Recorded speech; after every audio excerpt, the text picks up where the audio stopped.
হায় হায় রে, আমার সব ফসল পুড়ে শেষ হয়ে গেল, আমার সর্বনাশ হয়ে গেল। তোমরা কেউ আমাকে সাহায্য করো, কেউ আগুন নেভাও, কেউ আগুন নেভাও। কেউ আসবে না তোকে সাহায্য করতে।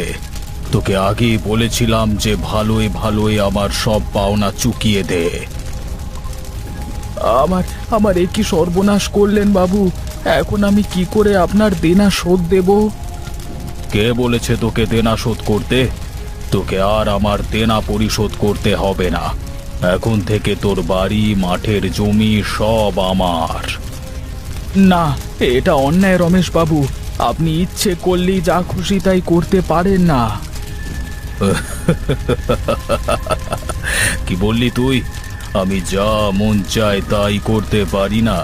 তাহলে বল দেখি, গাঁয়ের লোককে তোকে সাহায্য করে কার ঘাড়ে কটা মাথা আছে আমি দেখি। তোমরা সবাই দাঁড়িয়ে দেখছো, আমার সবকিছু ধ্বংস করে দিল। তোমরা কি এর কোনো প্রতিবাদ করবে না? আজ আমার সাথে হয়েছে, কাল তোমাদের সাথেও হবে। শোনো গ্রামবাসী, তোমরা যদি তোমাদের ভালো চাও তাহলে এখান থেকে এক্ষুনি চলে যাও, আর তা না হলে তোমাদেরও একই রকম অবস্থা হবে বলে দিলাম।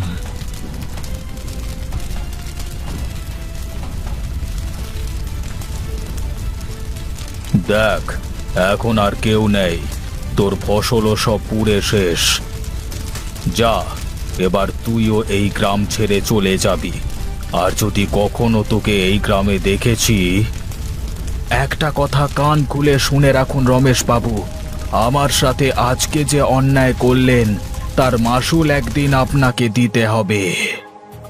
আরে যা, কত দেখলাম এমন। দ্বিতীয়বার যেন তোর চেহারা এ গায়ে আর না দেখি। তোর ছায়া পড়লেও এই পৃথিবী থেকে বিদেয় দিয়ে দেব তোকে। এই চল সব আমার সাথে।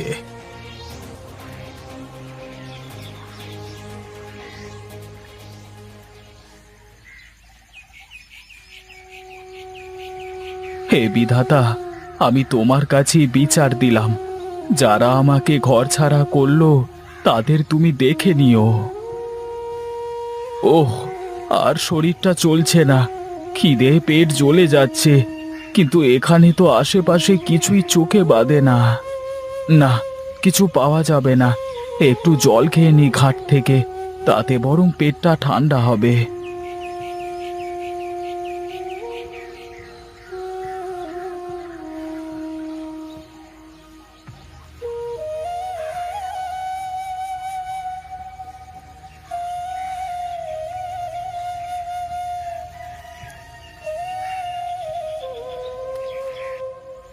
হ্যাঁ, কে গো তুমি? এই ঘাটের জল খাচ্ছ কেন? আমার সামনে যে আর কোনো রাস্তা নেই দাদা, খিদে যে আর সহ্য করতে পারছি না। ও আচ্ছা, এই ব্যাপার। তাহলে আমার নাই উঠে এসো, দুজনে একসাথে খাবার খাই।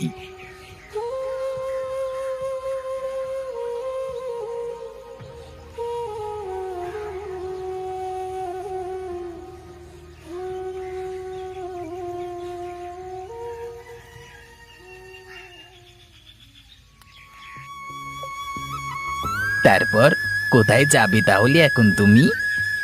জানি না গো, কোথায় যাব, কোথায় থাকবো, কি করব। তোমার তো আবার ঘরেও ফেরবার মতো নেই। সে কথা আর মনে করতে চাই না দাদা। ফসল পুড়লো তো পুড়লো, আবার ঘরটাও দখল করে নিল আমার। হায় রে কপাল, নিজের ঘর বাড়ি থাকতেও আজকে তুমি যাযাবর। এক কাজ করো, তুমি আমার বাড়িতে চলো। আপনার বাড়িতে যাব? হ্যাঁ, আমার বাড়িতে। আমি আর আমার গিন্নি থাকি। ও একটু রাগী, কিন্তু মনটা খুব ভালো। তুমি থাকতে পারবে। বেশ, তাহলে তাই করি, কিন্তু আমি ফ্রিতে থাকবো না। যদি আপনি আমাকে কোনো কাজ দেন তবেই আপনার সাথে যাব। ঠিক আছে, হবে সেসব। এখন চলো তো আগে যাওয়া যাক।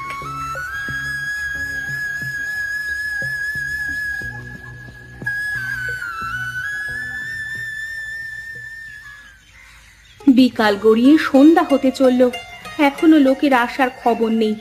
সে বাজার আনবে কখন আর আমি রান্না করতে যাব কখন? কি গো গিন্নি, তোমার এখনো উঠান ঝাড়ু দেওয়া হয়নি? ও, তুমি তাহলে এসেছো?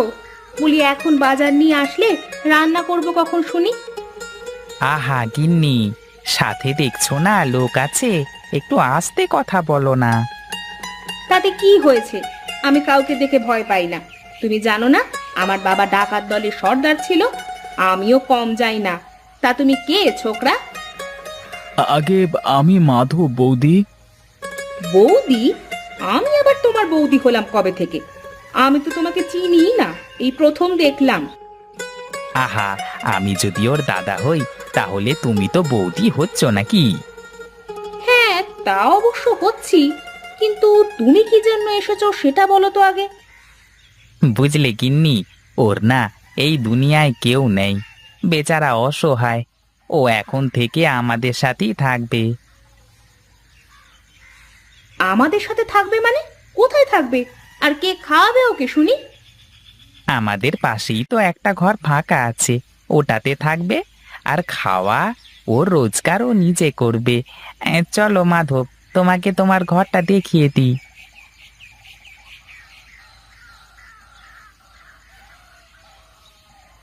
এ কি রে, এখন তো দেখছি এই বাড়িটা পুরো ধর্মশালা হয়ে গেছে।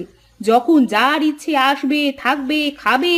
ধুর, আর ভালো লাগে না আমার।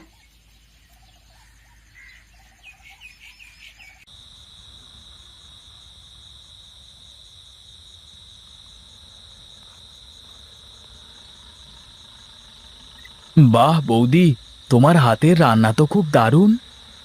ফ্রিতে খাচ্ছ তো, তাই এত ভালো লাগছে। আহা, তুমি না বড্ড বেশি কথা বলো, খেতে দাও নাকি একটু শান্তি করে। হ্যাঁ, আমি তো একটু বেশিই কথা বলি। তা উনি কি শুধু বসে বসে খাবেন নাকি? কিছু করবেন না? হ্যাঁ, সেই চিন্তাই তো করছি, ওকে কি কি কাজে লাগানো যায়। আমি একটা কথা বলবো? আমার কথা তো আবার তোমার ভালো লাগে না। বলে ফেলো দেখি, কি বলতে চাও? তুমি তো রোজ ঘাটে খেয়া বাও, বড় নৌকা, কত লোক ওঠে। রোজই তো এপারের মানুষ ওপারে যায়। তা তো যাওয়া লাগবেই, কারণ গঞ্জে না গেলে মানুষ বাজার সদাই করবে কি করে? আর সব কিছু তো ওখানেই। হ্যাঁ, সেজন্যই তো বলছি, তুমি যদি তোমার নাওয়ে অন্য কিছু ব্যবসা করো তাহলে কেমন হয়? কিন্তু নাওয়ে তো সবাই ওঠে আর নামে, ওখানে আবার কিসের ব্যবসা করা যাবে? কেন? গঞ্জে যারা ব্যবসা করে তারা তো সকালে বাড়ি থেকে খাবার না খেয়ে যায়। তো যদি নৌকাতে কোনো খাবারের ব্যবস্থা করা হয় তাহলে সেই নদী পার হতে হতে সকালে নাস্তা সেরে নিতে পারবে। বাহ, বৌদি তো একটা সুন্দর কথা বলেছেন। নৌকার উপর তাহলে ডালপুরির হোটেল করলে কেমন হয় দাদা? বেশ তো, ডালপুরির হোটেল করাই যায়। তাহলে কাল থেকেই শুরু করা যাক নাকি? হ্যাঁ, এখন তোমরা তোমাদের খাওয়া শেষ করো।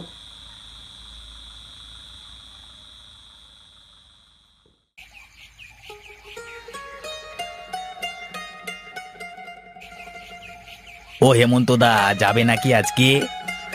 হ্যাঁ যাবো বই কি গো, আমার কাজই তো তোমাদের ওপার থেকে এপারে আর এপার থেকে ওপার করে দেওয়া। না না, দেখছি তোমার নৌকার উপর দোকান খুলে বসেছো। আরে এটা তো তোমাদের জন্যই করা, ডালপুরির হোটেল। চাইলে তোমরা এখন থেকে সকালে নাস্তাও সেরে নিতে পারো।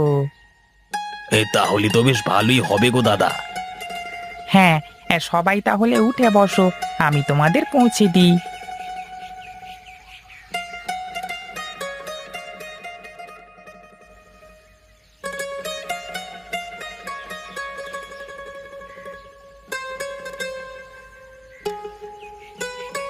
যাই বলো দাদা, ডালপুরিটা কিন্তু সেই হয়েছে। এখন থেকে রোজ তোমার নৌকায় এসেই নাস্তা সারবো। সে তো খুবই ভালো কথা দাদা, আপনাদের জন্যই তো আমাদের এই ক্ষুদ্র প্রচেষ্টা।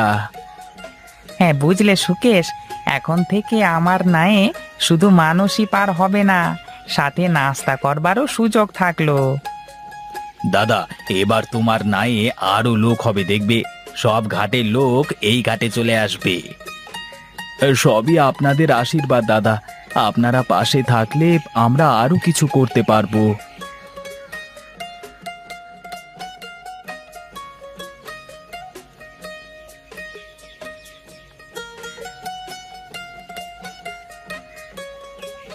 এই নাও দাদা, তোমাদের ভাড়া আর ডালপুরির দাম।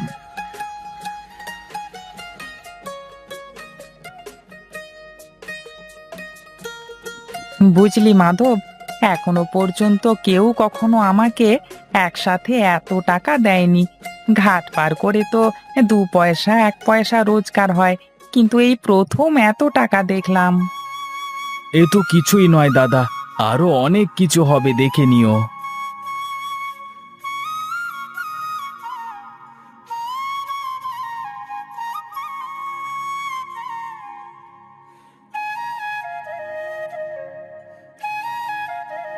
দাদা, ওদিকে দেখো, মনে হয় কেউ বিপদে পড়েছে, চলো দেখে আসি। না না, ওদিকে যাওয়া যাবে না এখন, আমার জন্য ঘাটে লোকজন অপেক্ষা করছে। চলো না দাদা একটু, মানুষ তো পরে পার করলেও হবে, কিন্তু একজন মানুষ মরে গেলে তো তাকে আর বাঁচানো যাবে না। এই যে দিলি তো আমাকে আটকিয়ে কথার জালে, এখন তো আর না যে উপায় নেই।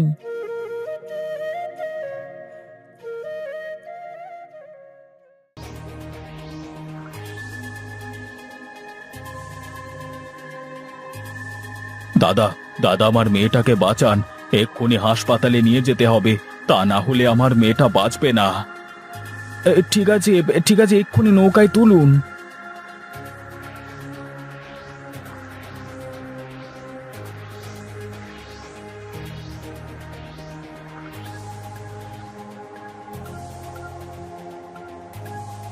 আমাকে তুই ক্ষমা করে দিস মাধব, আজকে তোর জন্য হয়তো আমার মেয়েটা বেঁচে যাবে। শুধু ধন্যবাদ দিলে কি হবে বাবু? আমি তো আসতেই চাইছিলাম না, পাগলটা আমাকে জোর করে নিয়ে এসেছে। আমি তোর এই ঋণ কোনোদিন শোধ করতে পারবো না রে।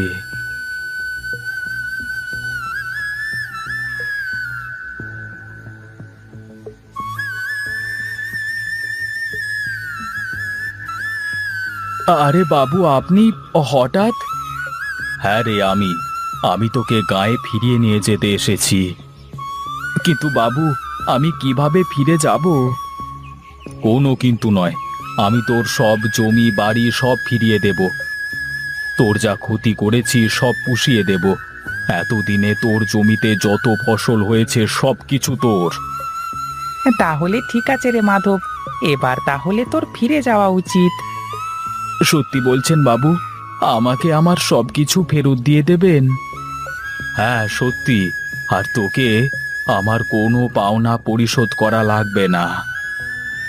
হ্যাঁ যা মাধব যা, আর এভাবে থাকিস না, নিজের জীবনটাকে নিজের হাতে নতুন করে গড় আবার। আমি যেতে পারি, কিন্তু একটা শর্ত আছে হেমন্তদা। হ্যাঁ রে বল, আমি তোর কথা রাখিনি এমন কি কখনো হয়েছে? তুমি এই ডালপুরির ব্যবসা বন্ধ করবে না, রোজ তোমার নৌকায় ডালপুরি বিক্রি করবে। আমি কিন্তু মাঝে মধ্যেই আসবো তোমার নায়ে। হ্যাঁ ঠিক আছে রে পাগল, তাই হবে, যা, তোকে আমি কথা দিলাম।